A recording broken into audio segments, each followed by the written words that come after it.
Welcome back to my channel. This is Quantum Visions, and in this video we're about to get into Yaki Awaken on inheriting the fears of your parents and self-sabotage against blacks. If y'all want to see more videos like this, hit the like and subscribe. Let's get it.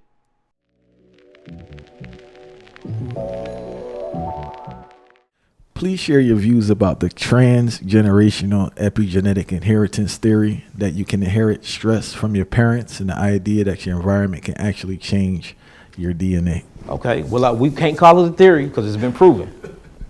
So these are facts. Transgenerational epigenetic inheritance is basically transgenerational, meaning that it's transported throughout the generations or genealogies, out the gene expression of a people. You know, transgenerational. Epi means to be above or outer. Genetics. So that and inheritance. That means that we are inheriting things that are beyond our deoxyribonucleic acid, or that are beyond our genetic expression, but we still expressing it genetically. Meaning that there's some type of genetic marker from our ancestors. It's crazy when you read the Bible. The Bible say that that the Creator Yahweh will curse the children down to the third and fourth generation. Right. Then if you read in the book of Deuteronomy, it talks about how the ancient children of Israel actually inherit the curses for the sins of their forefathers, right? Facts. Well, we can Facts. actually prove this scientifically. First, I want to talk about the rat experiment. There was a rat experiment that was done in 1992, remember? What he was just saying is the Bible talks about how each group of people are different, and each group of people have their own sins that they must pay for. And a person can pay for their own sins. However, your sins can be passed down to your children. If you sin bad enough, your children will receive the repercussions of those sins you have committed. And that's pretty much in a nutshell what he was just mentioning in the Bible. How God said that he will curse the third and the fourth generation, and you will inherit the sins after the sins of your father. Even in the New Testament, when Jesus healed the blind man, and they asked him who did sin in his family. Was it his father? Was it his parents, or was it him in his previous life? I mean, you got to be knowledgeable about these things. The Bible mentions any and everything that you can go through and that you will go through. So let's get it back into this video and see what this brother is talking about. They found the meridian pathways. But 2 years before that, in 1990, it was another two. They weren't French, but it was another two scientists where they got about a few hundred rats, and they took these 200 rats, and then they put them in an isolated environment. And what they did was they let them smell something called orange cherry blossom fragrance. So these rats, they smelled orange cherry blossom fragrance, right? Every time they smell it, they will give them an electrical shock. So they hooked them up to like these electrical pulses, and every time they would smell this fragrance, that would electrically shock them.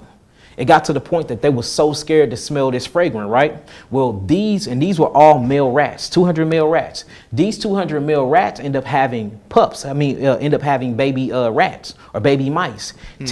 Tell me why that the baby mice will smell the same smell without being hooked up to the shock, and they would avoid it. Not only that, the baby noses, the neurons that actually connect with they smell sense in their nose had magnified. They got bigger and bigger. So they can smell this smell from meters off and would avoid it all. Like they would avoid the smell in generally. So what the doctors did, they sat back and they said, whoa, hold on, we seeing something here. Because it didn't. I'm about to tell you right now, it didn't just start with the mice. It didn't just start with the mice. It started with black people in slavery. They did those types of experiments on us.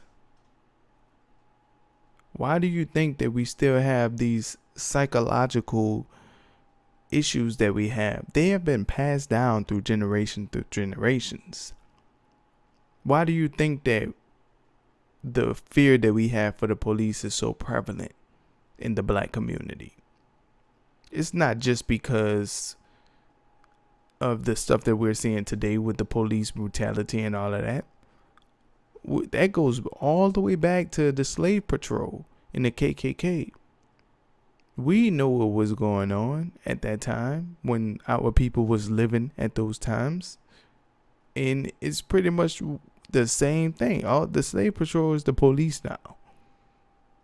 What other reason would they have needed police back then but to catch the slaves when they would try to run away?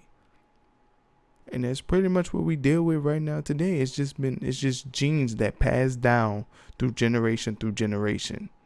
That's why in our community they say that child been here before. That's because they have been here before. Nobody on this earth only been here one time. If you believe that, I mean, let's learn together. Let's help each other.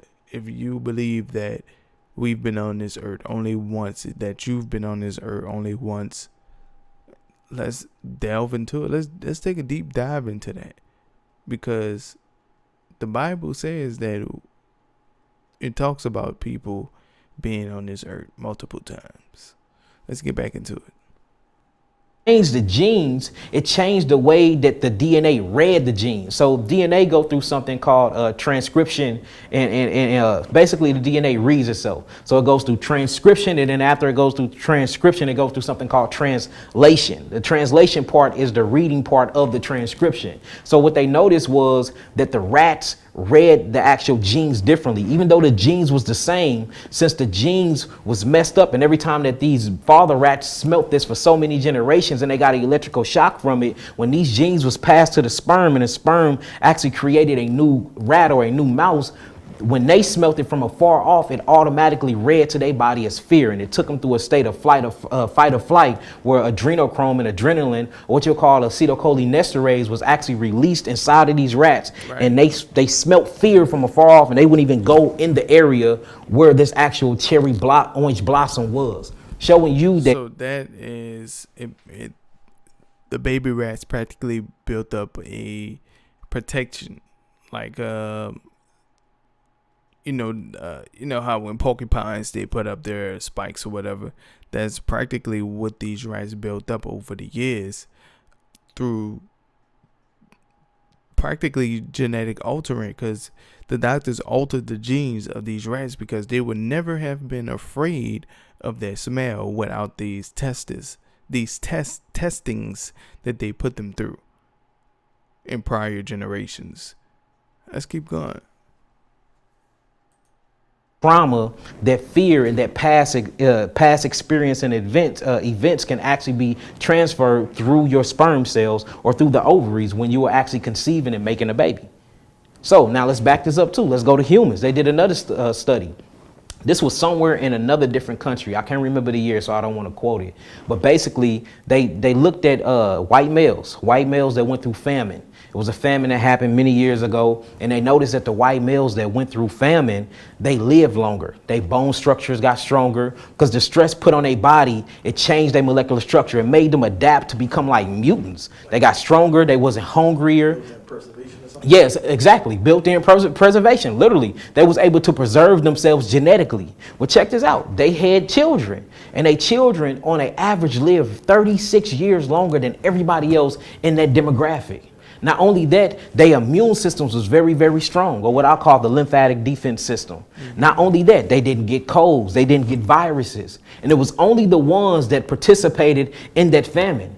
Anybody else that was outside of that famine, they died earlier. If a virus came through, all of them got viruses. All right, so let's keep going. What about slavery? What happened to the so-called... I did not watch this video. I was just talking about slavery because it is a fact. You cannot tell me that the slavery and the trauma that we went through did not pass down through our genes, through generations. You can't tell me that.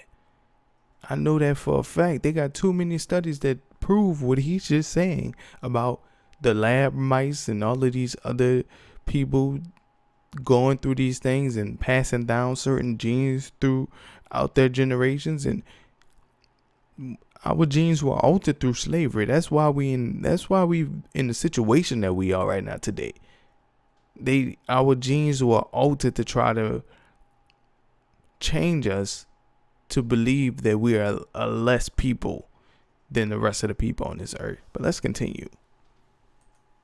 Americans that's indigenous to America, and how we were prisoners of war, and how a people came over to the United States and they claimed they discovered it. But the people that they found here, which is my ancestors, they literally worked them and beat them and ripped them in half. They had something called breaking the buck, where they will literally do homosexual activities on the alpha males of the clans. They stripped them of their rights. They stripped them of their land. They will hang them for trees. They will sick dogs on them and let dogs rip them apart. And they children witnessed this.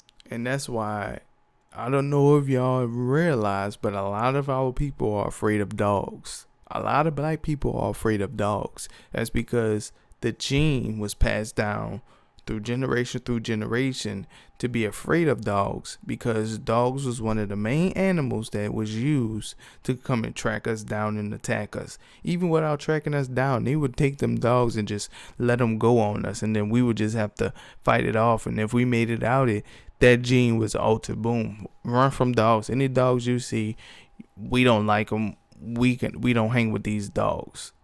And that's crazy.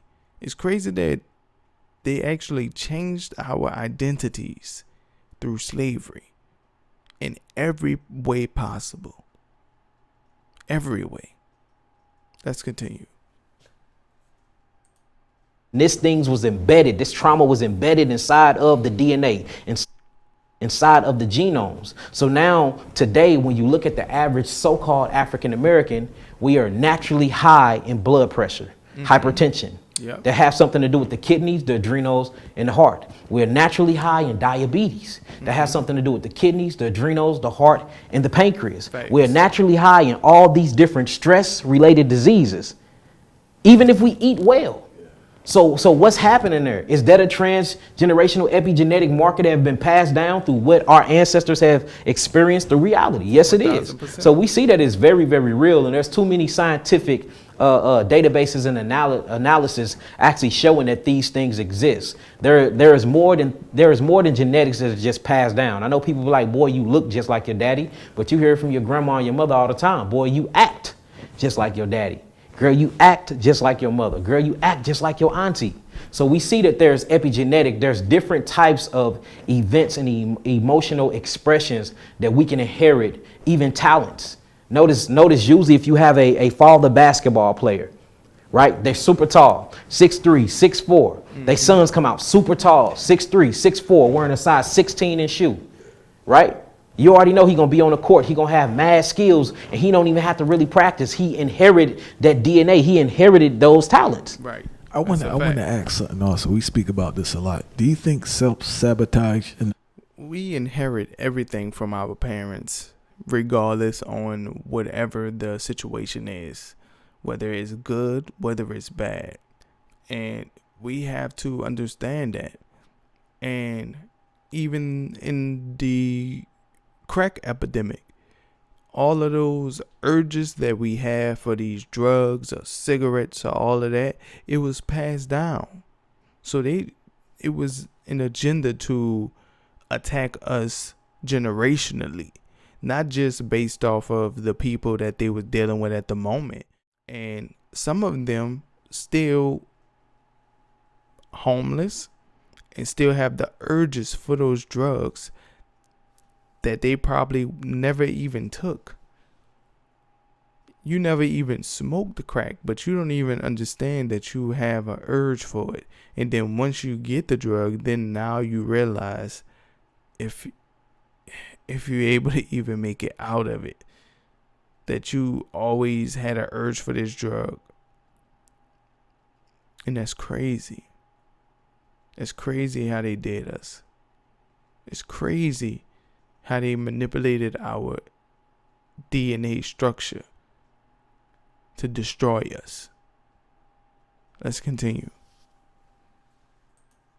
Black community is kind of a result of that, in the sense that people are terrified of success and the exposure that comes with success. That was gonna be my fourth example. I was going there next. We on the look. We're literally vibing right now. That was my next thing. So if all these things, if you can subject somebody to a smell, and you can give them an electrical magnetic shock, and you can have them so scared of smelling that smell again that they genes will mutate and they will change, because DNA methylation, and that's another part of DNA methylation, where the DNA changed to fit the environment. Then they have children, and you pass down them same genes through your semen, and you have these children, and these children have never smelt that smell in their life, but then they smell that smell, and it automatically give them a terrifying fear over their lives where they won't even go near the area of that smell. What happens if you constantly tell your children, you ain't shit? You ain't gonna never be shit. Your daddy wasn't shit. Your uncles ain't shit. You ain't shit. This is gonna set in a psychological limitation on the brain. So they grow up to not be shit because it's been installed in them. Then they have children, and they children do the same thing. Now, I do want to keep it scientific, and I want to keep it like a clinical trial things. So even though it's epigenetics, there still is a outward validation or outward works that got to happen. So if you ain't shit, then there still got to be certain types of things that's going to react in your environment to show that you ain't shit. Right. You ain't going to keep a job. But remember, this has been coming from your mother and your father. So it's the psychological oppression that you're going through. Now you're starting to act it out in the physical world. Right. So now you got people around you like your children seeing. So even though they have that epigenetic marker on them, now they saying, dang, daddy ain't shit. Even though mama told him he ain't shit, right. Daddy ain't working. Daddy is on the game all day. Daddy don't take out the trash. Dang, daddy still staying with mama. Dang, daddy don't have a girlfriend. Daddy don't have a life or goals. So then you start inheriting the same things. And the crazy part about epigenetic inheritance, usually we see what's going on and we hate what's going on, but we can't do nothing about it. Right. And that's why, you know, and we got a saying in the black community, don't become the things you hate. So yes, man, self-sabotage is crazy. And usually it's feeling that God particle in you, feeling that melanated carbon particle in you, knowing that you're great, but you just have these set boundaries and limitations, and you don't know where they come from. And you don't know that there's have been a limit placed inside of your DNA due to your ancestors or your foremothers and your forefathers being limited themselves. So we definitely have been limited in our community. It's actually sad. Not in the way that you would think. It's sad because our people don't truly understand that this was an agenda. It was meant for us to be broken down to the lowest extent that we could be. And the Bible talks about that. The Bible talks about a group of people being broken down and being preyed upon by everyone around them. And in my eyes, they were talking about us, the so-called black people. Man, I'm done with this video. If y'all want to see more videos like this, hit the like and subscribe. Let's get it.